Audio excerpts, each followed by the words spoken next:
What's up, Block fam? Welcome to today's episode where we are riding the new Harley-Davidson Low Rider ST. I got out here a little early and I got the only black one. I'm actually really familiar with the chassis of this motorcycle being a softail, right? Because I have a 2020 Harley-Davidson Low Rider S. And what's funny is whenever I was looking for that bike, had this one existed, I would have bought this, because this is essentially what I was going for whenever I bought mine. So let's go ahead, we'll cut to some B-roll, cut to the riding portion, give you guys thoughts, feedback, and all that good stuff.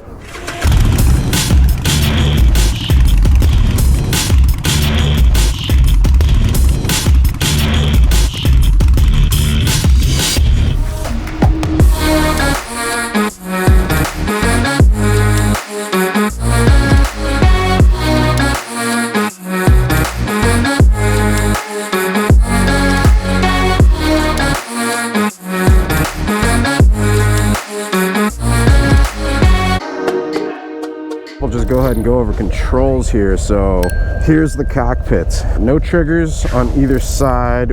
Left side, we have your option or selection switch, which is going to change here. The selection from like trip A, and all that stuff. So we'll go through that. We have horn on the bottom, high beam, low beam, press and hold for pass light, left indicator, which indicates here. Cruise control. So press in, down to set, up to resume, or press in again to turn off. So boop, that's the cruise control indicator. I'm sure I'll be using it this trip. So if you guys end up seeing that indicator, it's not a check engine light or anything, even though it is amber. So just a heads up. Right side, you got your on off, hazards, start, and right indicator indicates there. No gauge on this one. So normally on the Low Rider S, like the one that I have, it does have two gauges. So you get the speedometer and you've got the RPMs, and then within that speedometer you've got something like this. Instead of having that down here, they have basically integrated it into their all digital one, put it onto the bars, and they've given you a lot of extra space here to mount GPS or your phone or whatever other, like a Dyna. I know a lot of you guys like doing like the Dyna Power Vision mounted up to the bars. So within this you have a fuel level,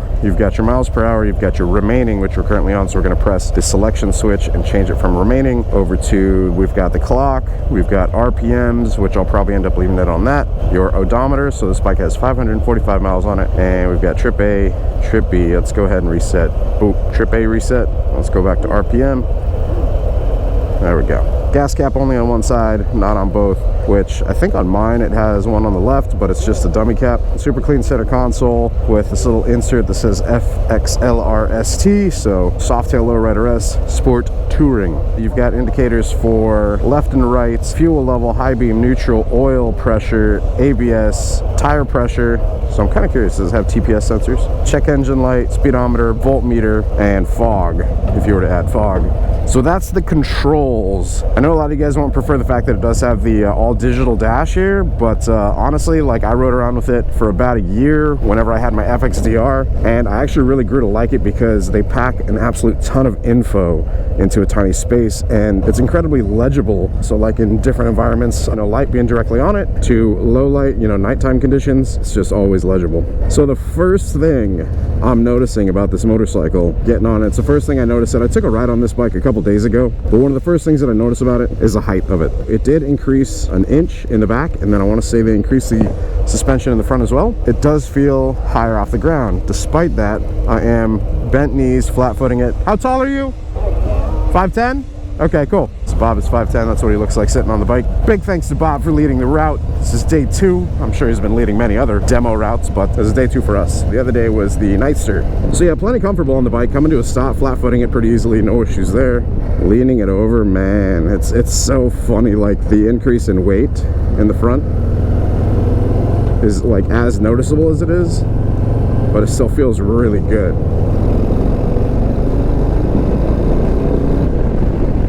So it's funny that this is one of the tests, right, as we're getting into this demo ride, that one of the first things we do is get on the highway, which is perfect because that's exactly what this bike was designed for. So they started off obviously with a regular lowrider, and then they made the Low Rider S. And now, seeing what the community is basically doing with the bikes, everybody's adding fairings to them. Harley-Davidson said, you know what, let's design and make the Low Rider S available with the fairing. We'll introduce this new segment called Sport Touring. And so they basically like ended up making some changes, updates to the, listen to my voice over those bumps, really, really nice. The suspension is good. Yeah, they ended up making some changes to the Road Glide and the Sport Glide to, you know, fit in that Sport Touring category. And then they also made some updates to the Low Rider S. Now you can get it from the factory with this fairing, which honestly I think looks great. I'm not a huge fan of, like, you know, big bulky fairings. There are a couple fairing companies out there that, man, it just looks like the fairing design is an afterthought. But if you guys didn't catch a video that I made with Bjorn Schuster, who was one of the leads for the design team for this bike, whenever they were referencing the fairing, they did reference some of their previous designs. I think the fairing came out just awesome. It looks aggressive, not like it's trying too hard, you know. It's like, I feel like a lot of companies come out and they're just like, oh yeah, we're gonna add like fins and slants and blah blah blah and like all this stuff to it to make it look aggressive and muscly or whatever. But like, to me it just looks clean, but it looks muscular and aggressive. I really like what they've done with it, especially for the fact that they paid attention to the inside of the fairing as well. It's not just a shell. And like they were saying in our briefing, they actually took this into like and did wind tunnel testing with the vents so that there's no buffeting. So I'm sure you guys can, like, if there was buffeting, usually you can kind of hear that on the mic, you know, whenever I'm speaking. But right now the wind is like here and it goes over the top of my helmet, and then like on the sides, like, I mean, you're talking like out here. It's a nice little bubble and there's zero buffeting, which is great. Keeps the wind off your knees somewhat if you basically like put your knees against the tank, but if you put your knees out, you're catching some wind. Man, like, I want one of these fairings, honestly. Cruise control, so if you guys didn't notice me turn the cruise control on there, cruise control awesome. If I need to bump it up, I feel like I'm falling behind a little bit, just tap up, boop boop. It tells me what I'm cruising. Let's do 66 and just leave cruise control on. Bam, so now you get cruise control, sit here, read a book, answer some emails, send a text.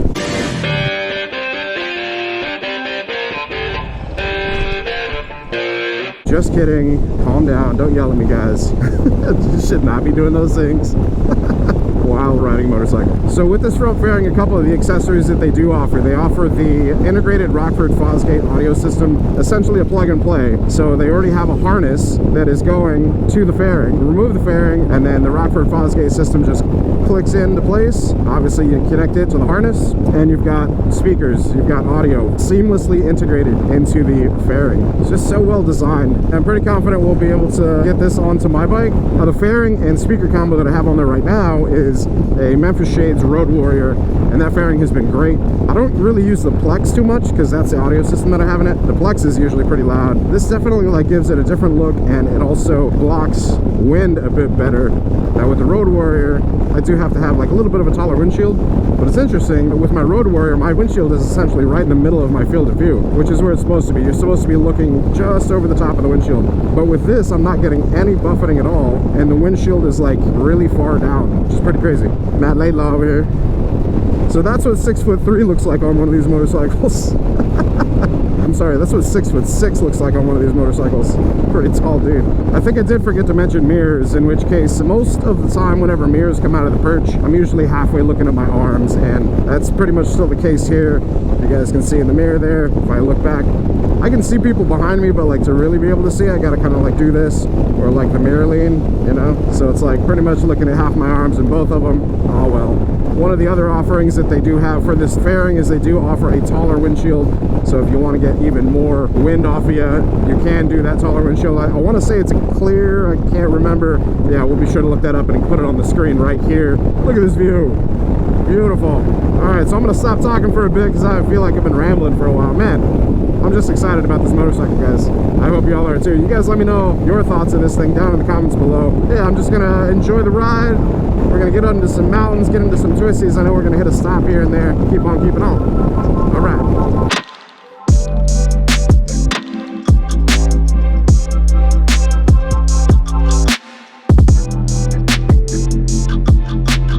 Interesting road. Like as soon as we pulled onto it, man, it was pretty ate up. You know, pretty decent amount of like bumps and whatnot in it. I'm sure you guys can tell by the evenness in my voice that the suspension is awesome. Like I said, I know they've raised it about an inch, I think they said. Yeah, this road is really interesting. It's like, look at this. But yeah, all these bumps, man, it's like suspension's just handling it like no problem.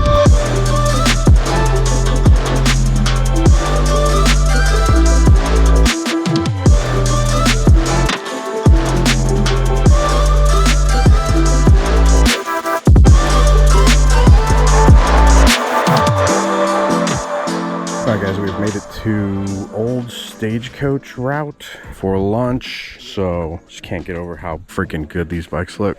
I'm so fond of the black. I'm gonna get a couple people's opinions of the bikes thus far. Ryan, Yes. Who are you? What do you think of this bike so far? I am absolutely loving it. Obviously the 117 Milwaukee 8 is awesome because that's the same motor that comes in the Street Glide ST, but this bike's 93 pounds lighter. Yeah. And you notice it, it'll set you back in your seat. It's actually the most comfortable stock seat that I've sat on a Harley today. Right? Yeah, no, I'm no complaints about the seat at all. Yeah. The Nightster yesterday wasn't too bad either. Yeah, it wasn't bad either. Yeah. But plenty of power and exactly what you'd expect from a big V-twin from Harley, air-cooled, oil-cooled. Yeah. Cool, man. You guys be sure to go follow Law Abiding Biker. Rock on. Doodle. Yes. What'd you think of this bike so far? It's dangerous. It's dangerous? Why is it dangerous? Because this is my favorite bagger I've ever ridden. Oh, okay. When I thought it was the Road Glide after riding the Street Glide, the Road Glide, and the Road King. But I thought, man, if the Road Glide was just a little bit lighter. Yeah. And I was scared to take the Road Glide to twisties. But this, I'm not scared to take twisties. I don't know why, because the pegs are higher. I don't know. It's 100 pounds lighter. Feel more comfortable with it, nice. I feel powerful. Good. I feel like I can handle it. Good. I love it. The wind deflection, I feel nothing. I love it. Awesome.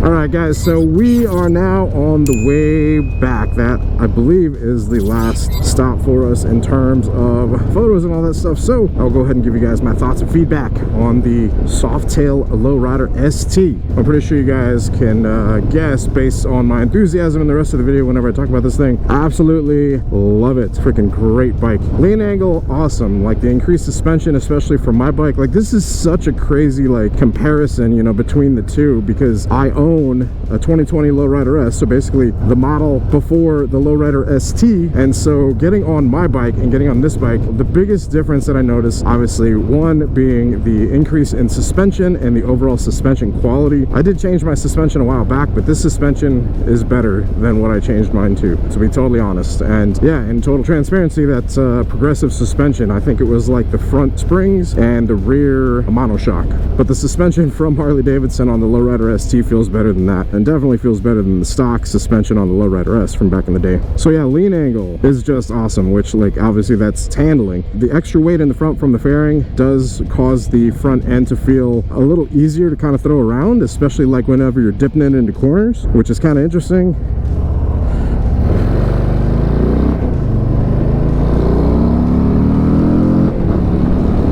Acceleration on it's awesome. 117 cubic inch Milwaukee 8, great power plant. Like I said, we have been doing what we can to try to break it, and the engine is not the weakest link. The weak link with the Milwaukee 8s over a certain power threshold is the transmission, specifically third and fourth gear. But I mean, that's if you're taking it to like above 160 horsepower. So it's like most people are not ever gonna have to worry about that. There's not transmission issues with this bike, but like I said, with mine, you know, we're really trying to like take this engine to a level naturally aspirated to kind of see what that weak link is, and that's what we've been seeing. But the engine, super solid. The transmission, super solid. If you're, I mean, even if you're just doing a stage 4 like I've done, the transmission is going to be great. Really well put together power plant here between engine, transmission, 6-speed, shifting feels great, really positive clicks in the shifts. Obviously the big focus on this bike is the fairing, and the fairing has just been performing beautifully. Lots of wind protection, no buffeting. Like that's the big thing that I know a lot of you guys are going to be worried about or like wanting feedback on. Is there buffeting? There is not. The way that they've engineered this, like I said, they put it through one tunnel testing and all that stuff, and they angled and designed the venting both in the bottom and in the top here to, I guess, somehow, you know, I'm not a wind tunnelologist or anything like that, but like, you know, it really just doesn't have buffeting, which is crazy because I've totally had and ridden with like fairings that have a windshield that is taller than this, and I've experienced buffeting on the top of the helmet, but I'm not getting any of that. Like, it's just super stable, really nice. And then if you want the air off your knees, you just bring them in towards the tank, air's off your knees, throw them out, and you catch your knees in the breeze again. So I'm such a big fan of it. Also, and I know you guys are going to ask, like, would you be able to add this fairing to previous Softail models? So if you do have a Softail Low Rider S like I do, and you would maybe want this fairing, I'm gonna say yes, it does look like it would bolt up, but there isn't any confirmed retrofits yet. I am talking to Harley-Davidson and trying to convince them, like, hey, you guys want to send me one of those fairings? I'll make a video on it and we'll see if we can fit it, blah blah blah. And they're like, oh yeah, man. So you guys do me a favor and be sure to comment down below to really give Harley-Davidson that enthusiasm, so that we can make a how-to video to show you guys how to get these fairings on, because I'm pretty confident it looks like 2 to 3 bolts, and then you've got bracketry. So you've got like kind of front bracketry right in there, right, which goes to the main neck. There's a bolt that goes through here to here, and then there's another bracket down below. That bracket, I think, just mounts to the top of the, like, where it looks like the oil cooler or the oil radiator is. Yeah, I'm pretty confident we could make it work. And if not, I mean, we might need to like drill and tap a hole or two, but nothing too crazy. We should be able to make it work. The ergonomics on it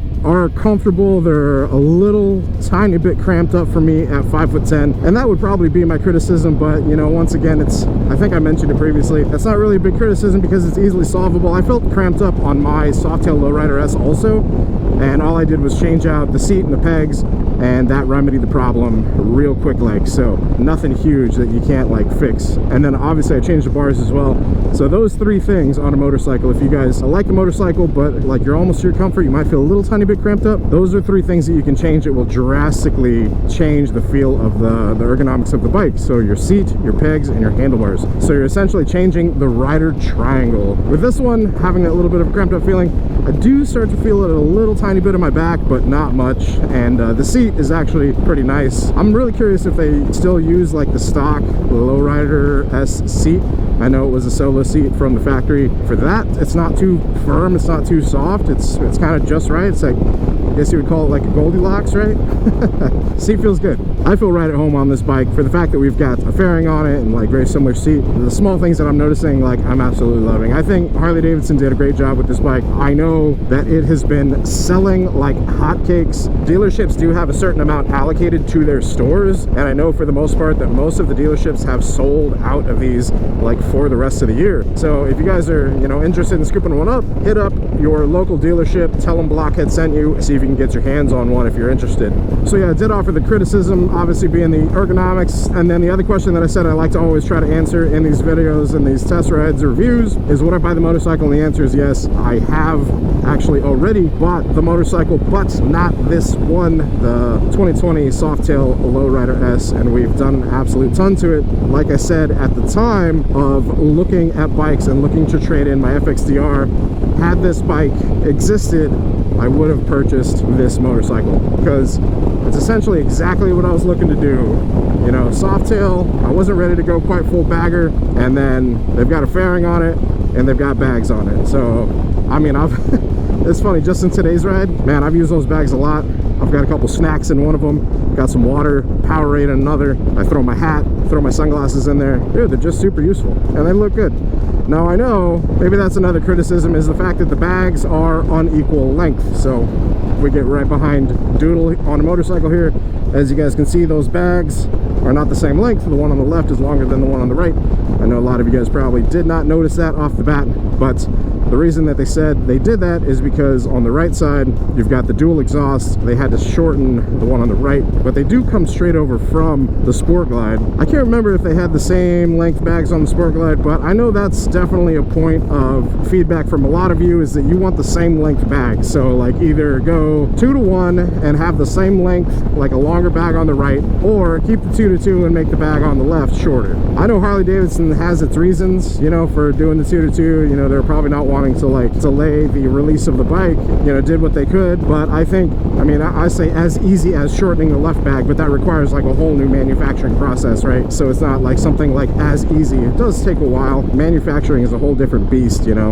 And so if they've already got production happening on bags that are like this, then I totally understand them just being like, okay, like we'll just do a short bag on the right, longer bag on the left. But I know a lot of you guys are going to point that out and are going to want the same length bags, in which case maybe, you know, you'll be able to buy a regular Softail Low Rider S, buy the fairing, put the fairing on it, and then buy, I don't know, equal length bags like from Leather Pros or something like that. Overall, I'm incredibly happy with the motorcycle. Very impressed. Honestly, I think the biggest thing, I think I've mentioned it a number of times, is the upgraded suspension. But yeah, overall, I think Harley-Davidson did a great job, especially answering like a gap in the market that people were really looking at. They definitely answered or filled in that SoCal club style market that is just really, really popular right now. Let's look at this bracketry. I'm pretty damn confident I could make that work. Just goes through there and then more brackets on the bottom. Yeah, we could make that happen on Goldzilla. Drop a comment down below. Let me know what you guys think. By the time we get back to the hotel, we'll definitely be at over 130 miles, so 130 plus miles on the Softail Low Rider ST today. Hell yeah. Big thanks to Harley-Davidson, as always, for the opportunity to come out and try out these bikes in beautiful Santa Barbara, California. I greatly appreciate it. Wouldn't have the opportunities, of course, without you guys, all you subscribers, all you people down in the comments section, people hitting that like button and all that good stuff. These companies basically look at those metrics and they invite us out. Yeah, I greatly appreciate y'all. Thanks for hitting the subscribe button. Thanks for hitting the bell. All that good stuffs. On that note, if you guys did enjoy this video, do me a favor, be sure to hit that like button. If you're not subscribed already, you want to continue to see motorcycle content, hit the subscribe button, hit the bell icon also so it sends you notifications of future uploads and activity. And until next time, you guys ride safe out there, stay vigilant. Catch you guys on the next one. Peace.